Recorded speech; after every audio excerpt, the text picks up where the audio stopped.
the best three things about living in San Francisco? Like, why would you tell somebody, hey, it all works out with the money and the job and the cost of housing? What's the best part of living in San Francisco?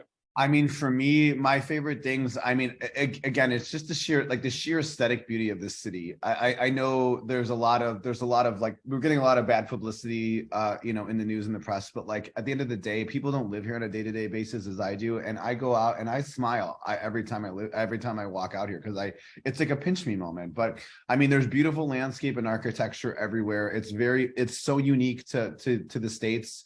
And San Francisco does a really good job of preserving that aesthetic. There's a 40-foot rule in most of the city where you can't build up. So like, it unfortunately, the consequence of that is having low inventory, because you can't build out, you can't build up.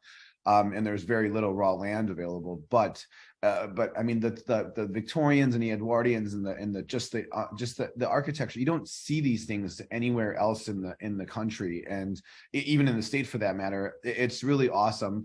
I mean, it's a very healthy lifestyle kind of city where people are very active. I mean, I can walk out. I live right on the Embarcadero, which is right along the bay, so I can walk out my door and walk along the water and see the ships. And there's lots of fun activities to do around here. Like I was playing pickleball earlier this morning, and it was lots of fun, like right outside, right along the bay, which is again something really beautiful.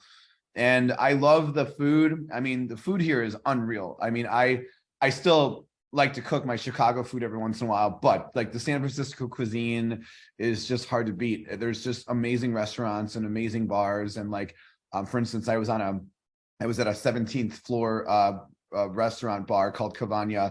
It's right a few blocks from my house, and it's the stuff like that that reminds me that I'm lucky to live here.